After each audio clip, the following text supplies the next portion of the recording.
ሀይሚዬ የኔ ልባም ሴት እንግዲህ ልባም ስትሆኑና ብልጥ ሴት ስትሆኑ እንደዚህ ነው። ምንም ነገር ቢሆን ቀድማ እኔ የሀይሚን ይቅርታ አደራረግ በጣም ነው የምወደው ከምላችሁ በላይ ከማንኛውም ሰው የሚጠበቅ ነገር ወይ ደግሞ ማንኛውም ሰው እንዲያደርገው የሚፈልገው ነገር ነው። ይቅርታ አጠያየቋ ዝም ብሎ ስግጥ ያለ ይቅርታ ምናምን ብቻ አይደለም። ልክ ይቅርታ አልጠይቅ ስትል አይታችኋታል። ሄዳ ቶሎ ብላ ከጉልበቱ ነው ድፍት የምትለውና የኔ እናት እንበይን ሁሉ ነው ያመጣሽውና ተባረኪ ደጊ ማርያምን እግዚአብሔር ለቁም ነገር ከዚህ በላይ የተሻለ ነገር በህይወትሽ ያምጣልሽ። ሌላ ምንም ማለት አልችልም። ይህ የዋህነትሽ ቅንነትሽን ደግሞ አይለውጥብሽ። ይሄ ትዕቢት ምናምን የሚባል ነገር የለባትም። ትዕቢት ደግሞ በፍቅርም ሆነ በህይወት አስፈላጊ አይደለም እና ዛሬ ስለታረቃችሁ ደስ ብሎኛል። ሲቀጥል ብሩኬ እንደዚህ የተናደደው እንግዲህ አርሰናል ምናምን እኔ ስለ ኳስ ምናምን ነገር ባላቅም ግን የሚደግፈው ቡድን ስለተሸነፈበት ነው እያሉ ብዙ ኮሜንቶች አይቻለሁ። እና ያው ታውቃላችሁ ብዙ ጊዜ ወንዶች እንደዛ ናቸው፣ ሲሸነፉ ያኮርፋሉ ምናምን። እና ታዲያ ሚስት ምን ታድርግ? በፍራንኮ ብቻ አይደለም፣ ፍራንኮ አይነው አናዶታል፣ አበሳጭቶታል። ግን በዛ ብቻ አይመስለኝም እንደዚህ ቶሎ ይቅርታ ያልተቀበለና በዚሁ መልእክት ማስተላለፍ ፈልገው ብሩኬ ብዙ ጊዜ ሀይሚን ፕራንክ ስታደርጋት እሷ ቶሎ ነው የምትቀበለ። ፕራንክ ነው ስትላት እሺ ትላለች እንጂ እንትን ብላ አታውቅም። ማለት እንደዚህ ያክል ይቅርታ በደንብ እንደዚህ እንድትንበረከክ ምናምን አድርጋ አታውቅም። እና ብሩኬ ትንሽ እንትን ትላለህ እንደዚህ ፕራንክ ነው ከተባልክ በኋላ ነገሩን ከረር ለማድረግ ትሞክራለህ። ና እንደዛ አታድርግ ማለት በቃ ፕራንክ ነው ካለች ቅፍ አድርጋት፣ ሳማ አድርጋት። ሰላም ሰላም፣ ውድና የተከበራችሁ የዩቲዩብ ተከታታዮች በሙሉ ጓደና መጣችሁ። ያላችሁበት ዓለም ዳርቻ ሰላማችሁ ብዝት ትርፍርፍ ይበልልኝ። ላይክ፣ ሰብስክራይብ፣ ሸር ማድረጋችሁን አትርሱ የኔ ወዶች። በጣም አመሰግናለሁ ለሁሉ ነገር። እንግዲህ ዛሬ ሀይሚና ብሩኬ እንዲሁም ፍጽ የመጣዋል ማለት ነው። እንደምታያቸው ሀይሚና ብሩኬ ያቸውማ እንደዚች ብለው ብሩኬ ሲመጣ እንደዚህ የሆነ ሌባን የመሰሉትና ልክ ብሩኬ ከመምጣቱ እንግዲህ ዘወር ብላ ሀይሚዬ እንደምታያት ከጉልበቱ ላይ ደፈት ስትል ብሩኬ ደግሞ እንደዚህ ያዛ አድርጓታል ማለት ነው። ግን ያው ምንድን ነው ይሄ ስለ ኳስ ምናምን የምታውቁ ልጆች እንግዲህ አርሰናል ስለተሸነፈ ነው እያላችሁ ነበረ።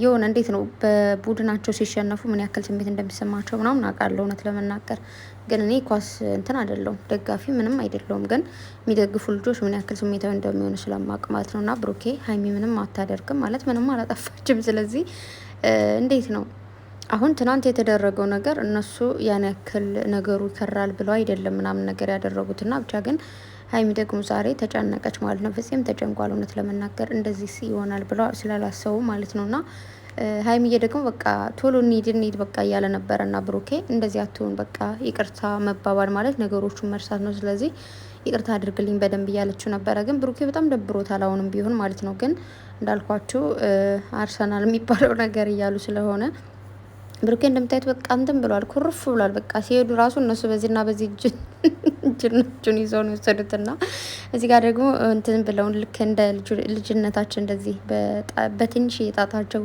ሲታረቁና ትንሽ የጣታቸው ሲስሙ ግን እንዴት ደስ እንዳሉኝ ማለት ነውና አስደብራችሁኛል፣ የህፃን ስራን የሰራችሁት ብሏል። እውነት ለመናገር አይ ነው የሆነ እንትን ያደርጋል እኮ በምትወዱት ሰው እንደዚህ አይነት ፈተናዎች ምናምን ከባድ ናቸው። ሊሰማችሁ እንደሚችል መገመት ቀላል ነው። ማናችንም ሊሰማ የሚችለው ስሜት ነው። እንጎዳለን በሰዓቱ ምናምን። ግን ያው ብሩኬ ፕራንክ እንደሆነ ታውቃለህ፣ ስራ እንደሆነ ስለምታውቅ፣ ስለዚህ ይህን ያክል ልጅቱን እንትን ማለትም የለብም ማለት ነው። ቶሎ ወደ ራሴ አልመለስም ብሏል ብሩኬ። ያው ጸባዩ ነው በነገራችሁ ላይ ይህን ተፈጥሮ ምንም ማድረግ አይቻልም።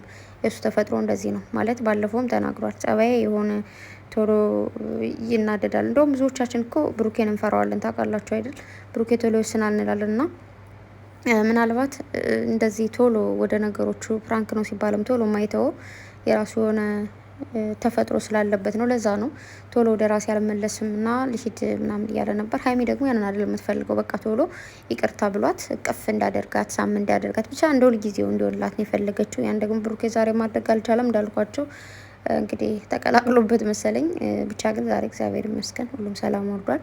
ፍፄ እንደምታውቁት አይደለም ራሱ ነገሮችን አበላሽቶ እሱም ያላበላሸውን ነገር ለማስተካከል የሚሮጥ ልጅ ነውና እግዚአብሔር ይመስገን በአንድ ላይ መጣችሁም ዛሬ ስላየዋችሁ። ትናንትም ነግሬያችሁ ነበረ። ያው ለሶስት ነው የሚመጡት። እሱ ራሱ ነው ፍፄ ያደረጋትን ነገር ራሱ ይቅርታ ያባበላችኋል ብያችሁ ነበረ። እንዲሁም እንግዲህ እንዳያችሁት ይቅርታ ተባብለዋል ማለት ነው። እግዚአብሔር ይመስገን። ብቻ ያስደነግጣል እኮ ትናንት እንደዛ ጥሏት ሲሄድ ምናምን ሀይሚ ተብሎ እንትን እያለች ማለት የሚያስደነግጥ ነገር አለው። ጥሏቸው ሲሄድ ብሩኬም ደንግጧል። እነሱም ጥሏቸው ሲሄድ ደንግጠዋልም እና ብቻ ግን ምንድነው ዋናው ውሳኔው ዛሬ እንደዚህ በአንድ ላይ መምጣታቸውና በአንድ እነዚህ ተያይዘው በመሄዳቸው ደስ ብሎኛል። ምክንያቱም ነገሮቹ መዋል ማደር የለባቸውም። ፕራንክ የሚባል ነገር በጭራሽ አንድ ቀን ፕራንክ ካደረጋችሁ ይበቃል። በአንድ ቀን በቃ ምርጥ ፕራንክ ካደረጋችሁ ቢያንስ እናንተ እርስ በርሳችሁ ሳይሆን ተመልካችንም እንኳን ፕራንክ ማድረግ ይቻላል። ለፍቅራችሁ አደጋ የሚሆን ከሆነ ማለት ነው። በነገራችሁ ላይ ፕራንክ ለፍቅር ጠንቅ ነው አንዳንዴ ማለት ነው። በተለይ አንዳንዴ የሆነ ሳትናገሩ ቀላል ናትን ብላችሁ ያላችኋት ነገር ከባድ ትሆንባችኋለች እና እርስ በርስ ተነጋግራችሁ መስራት ማለት ብዙዎቹ እርስ በርስ ተነጋግረው ስለሚሰሩ ማለት ነው። እና ሀይሚና ብሩኬ ደግሞ ተናባቸው እርስ በርሳችሁ ኦዲየንስ ፕራንክ ማድረግ ትችላላችሁ ማለት ነው። ከፍቅር አይበልጥም። ከነሱ የኛ መጨነቅ ይሻላል ልላችሁ ፈልጌ ነው። እና ብቻ ግን ደስ ብሎኛል ዛሬ እንደዚህ ስለመጡ። ሰብስክራይብ አድርጓቸው ብሩኬንም ሀይሚንም እና የኔ ወዶች በጣም አመሰግናለሁ። ወዳችኋለሁ። መልካም ጊዜ ይሁንላችሁ። በሌላ ቪዲዮ እስክንገናኝ ባይ